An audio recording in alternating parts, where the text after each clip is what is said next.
Hello everyone, welcome to NEET UG in 10 brought to you by Unacademy, जो कि India का largest online learning platform है। यहाँ आपको मिलती हैं daily live classes, live test and quizzes, structured courses and unlimited access 24/7 हमारे जितने भी वीडियो लेक्चर्स हैं, जितने भी स्टडी मटेरियल्स हैं उनकी। लेकिन उसके लिए आपको हमसे जुड़ना होगा। अन अकेडमी लर्निंग ऐप डाउनलोड करिए गूगल प्ले स्टोर पे जाके या iOS ऐप स्टोर पे जाके, एंड देन आपको लेना होगा हमारा नीट यूजी का पेड सब्सक्रिप्शन हमारे सारे फीचर्स अवेल करने के लिए। इसके लिए कई ऑप्शंस आपके पास अवेलेबल हैं 1, 3, 6, 12, 24। सिंस नीट यूजी का सिलेबस काफ़ी वास्ट है, थोड़ा टाइम टेकिंग होता है, इसलिए 1 साल या 2 साल का पैकेज सबसे ज़्यादा पॉपुलर है।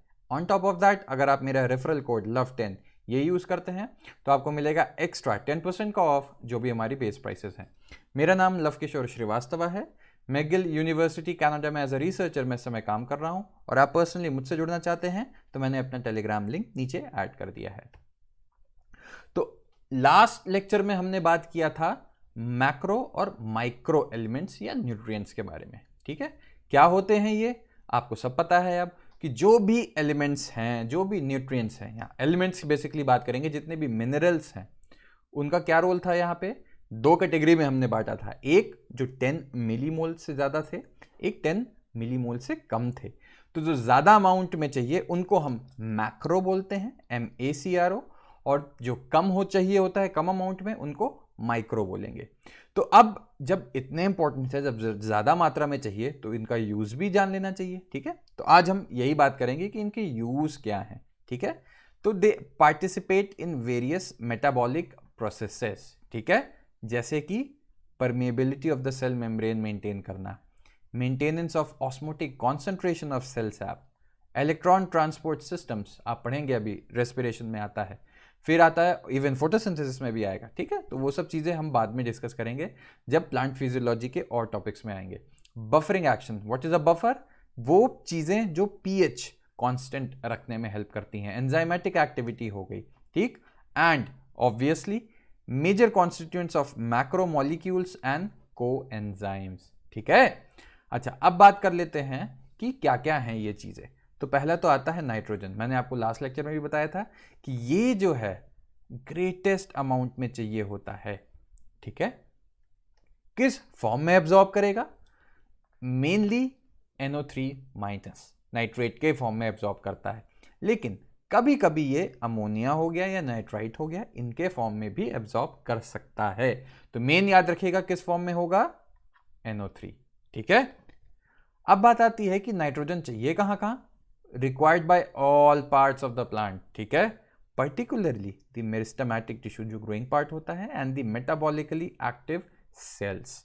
ठीक है, क्यों चाहिए होगा आप दिमाग लगाइए। जो मेटाबॉलिकली एक्टिव सेल्स होंगी वो जल्दी जल्दी डिवाइड कर रही होंगी, उनका DNA रिप्लिकेट कर रहा होगा। ठीक है, DNA में न्यूक्लिक एसिड होता है ना, तो न्यूक्लिक एसिड क्या होता है, नाइट्रोजनस बेस चाहिए वहाँ ना। आपको ATGC याद होगा, तो नाइट्रोजनस बेस नाइट्रोजन के बिना थोड़े बनेगा। एक एग्जाम्पल मैंने आपको ये दे दिया। ठीक है, तो ये तो चीज़ें आपको पता है कि न्यूक्लिक एसिड की कहानी तो मैंने बता दी, लेकिन प्रोटीन्स में भी होता है ये। अब आप देखेंगे प्रोटीन क्या होता है, अमीनो एसिड। अमीनो एसिड का स्ट्रक्चर अगर आप देखोगे तो क्या होता है, इसमें एक NH2 ग्रुप होगा, एक कार्बोक्सिलिक एसिड होगा, एक हाइड्रोजन होगा, और एक फंक्शनल ग्रुप ऐड होता है। देखिए यहाँ भी नाइट्रोजन आया कि नहीं आया। ठीक है, तो प्रोटीन्स की बात हो गई, विटामिन हो गए, बहुत से हॉर्मोन्स होते हैं जहां नाइट्रोजन चाहिए। अब दूसरा जो कंपाउंड आता है उसका नाम होता है फॉस्फोरस। ठीक है, तो phosphorus is absorbed by the plants from soil in the form of phosphates. ठीक, ये है बेसिकली, कंफ्यूज मत होइएगा आप। ठीक है, इस फॉर्म में या HPO4 2-। ठीक है, तो ये चीजें ध्यान रखिएगा कि किस फॉर्म में फॉस्फोरस जाता है। अच्छा, phosphorus is constituent of cell membrane. Phospholipids आपने सुना होगा ना, तो फॉस्फोलिपिड की बाइलेयर होती है, तो फॉस्फोलिपिड कहां से आएगा, जब फॉस्फोरस लिपिड से जुड़ेगा तभी तो फॉस्फोलिपिड बनेगा ना, तो फॉस्फोरस चाहिए उसके लिए। न्यूक्लिक एसिड्स, न्यूक्लिक एसिड में फॉस्फेट ग्रुप आता है। ठीक है, अब न्यूक्लियोसाइड और न्यूक्लियोटाइड के बीच क्या डिफरेंस होता था, फॉस्फेट का ही तो होता था ना। ठीक है, तो न्यूक्लिक एसिड न्यूक्लियोटाइड्स का कहानी तो अब आप समझ गए। कभी कभी होता है फॉस्फोराइलेशन रिएक्शन, फॉस्फोराइलेशन। ठीक है, तो उन रिएक्शंस में भी फॉस्फेट ग्रुप की ही यूज होती है, तो सबके लिए फॉस्फोरस तो इंपॉर्टेंट है। तो आपने देखा कहाँ कहाँ फॉस्फोरस चाहिए। एक और आ जाता है पोटेशियम। अभी आपको पोटेशियम बताया था कि पोटेशियम का एक रोल तो आता है स्टोमेटा, तो ये ध्यान रखना, स्टोमेटल ओपनिंग के लिए, क्लोजिंग के लिए कौन से आयंस रिस्पॉन्सिबल हैं? पोटेशियम। और क्या यूज होता है इनका वो भी देख लेते हैं। ठीक, अच्छा, बात आती है कि more abundant quantities in the meristematic tissues, buds, leaves and root tips. तो ये पार्ट तो आपको याद करना है। कहाँ कहाँ मिलेगा? मेरिस्टेमेटिक टिश्यूज, बड्स, लीव्स और रूट टिप्स। ठीक, अच्छा, और इसका क्या काम होता है?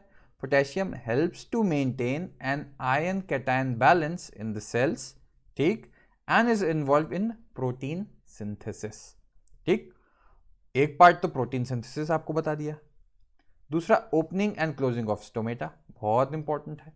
Activation of enzymes and maintenance of turgidity of cells. Turgidity of cells तो आपको opening and closing of stomata से ही समझ में आ गया कि वहां टर्जिडिटी इन्वॉल्व थी। ठीक है, कौन से आयंस हो गए? पोटेशियम हो गए। ठीक, कैल्शियम की बात कर लें। कैल्शियम आप देखे होंगे एक जगह मैंने बताया था, कैल्शियम पेक्टेट। कहां बताया था? मिडिल लैमेला जो बनता है दो सेल्स के बीच में। ठीक है, तो एक चीज तो आपको वहीं से समझ में आ गई। और कहां मिलेगा? मेरिस्टेमेटिक एंड डिफरेंशिएटिंग टिश्यूज में मिल जाएगा। ठीक, सिंथेसिस ऑफ सेल वॉल। अब बात आ गई वही जो मैंने अभी बताई थी, कैल्शियम पेक्टेट कहां मिलता है? Middle lamella. ठीक है, ध्यान रखना क्या मिलता है वहां? Calcium pectate. ठीक, और कैल्शियम कहां होगा? जब सेल डिवीजन होता है तो माइटोटिक स्पिंडल बनता है। ठीक है, माइटोटिक स्पिंडल बनता है ना, वही स्पिंडल क्या करता है? एक क्रोमोसोम का सेट एक पोल पे ले जाता है सेल के, दूसरा दूसरी पोल पे ले जाता है। ठीक है, तो ये माइटोटिक स्पिंडल के लिए भी कैल्शियम चाहिए। अच्छा, और क्या होता है? It accumulates in older leaves. छोटा सा पॉइंट बस ध्यान रखना, it is also involve in the normal functioning of cell membranes.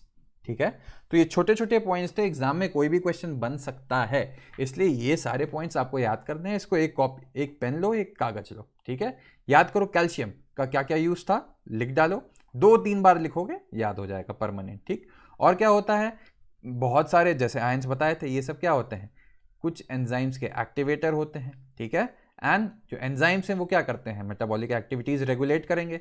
तो टेक्निकली देखा तुमने कि कैल्शियम एंजाइम को एक्टिवेट करेगा जो मेटाबॉलिक एक्टिविटीज रेगुलेट करेगा। तो टेक्निकली कैल्शियम ही रेगुलेट कर रहा है मेटाबॉलिक एक्टिविटीज। कैल्शियम नहीं हुआ तो वो एक्टिविटीज तो होंगी नहीं, क्योंकि एंजाइम ही एक्टिव नहीं हुआ। ठीक, अब बात आती है मैग्नीशियम। मैग्नीशियम का नाम सुनते ही क्या याद आता है? क्लोरोफिल। ठीक है, क्लोरोफिल में याद रखना मैग्नीशियम प्रेजेंट होता है। इनके अलावा कुछ एंजाइम्स हैं रेस्पिरेशन के वहां, जैसे हेक्सोकाइनेज हो गया। ठीक है, अब फोटोसिंथेसिस हो गई, और सबसे इंपॉर्टेंट है कि ये synthesis of DNA and RNA में भी इन्वॉल्व होता है मैग्नीशियम। तो मैग्नीशियम काफी इंपॉर्टेंट आयंस होते हैं। ठीक, अच्छा, अब बात आती है कि आपको पहले ही बता दिया कि क्लोरोफिल की एक रिंग होती है जिसके सेंटर में क्या प्रेजेंट होता है? मैग्नीशियम। मैग्नीशियम और क्या इंपॉर्टेंट काम है उसका? जो राइबोसोम का स्ट्रक्चर होता है उसको भी मेंटेन करने में मैग्नीशियम हेल्प करता है। तो देखो मैग्नीशियम के भी कितने इंपॉर्टेंट, तो बहुत इंपॉर्टेंट पॉइंट्स हैं ये सब, मैं आपको लिख के बता दे रहा हूँ। 10 मिनट में बहुत कुछ इस स्लाइड में है, तो इसको ध्यान से जाके पढ़ना, एक एक पॉइंट बहुत इंपॉर्टेंट है। अब सल्फर की बात कर ली जाए तो सल्फर सबको पता है, सल्फेट के ही फॉर्म में आते हैं जनरली। ठीक है, तो अब बात आती है कि sulphur is present in 2 amino acids. कौन कौन से? याद रखना, सल्फर कंटेनिंग अमीनो एसिड्स कौन कौन से हो गए? Cysteine and methionine. ठीक, और ये क्या होते हैं? Main constituent of several coenzymes, vitamins. कौन कौन से vitamins? Thiamine, biotin, coenzyme A and ferredoxin. तो ये सब चीजें पता लग गई जहां सल्फर को भी जरूरत है। ठीक है, या प्लांट को सल्फर की जरूरत है। ठीक, ऐसे बोला जाए तो याद रखना, इन चीजों में कंफ्यूज मत होना, कौन सा आयन क्या करता है, बहुत इंपॉर्टेंट क्वेश्चंस बनते हैं इस पे। तो आई होप कि एक आइडिया लग गया होगा।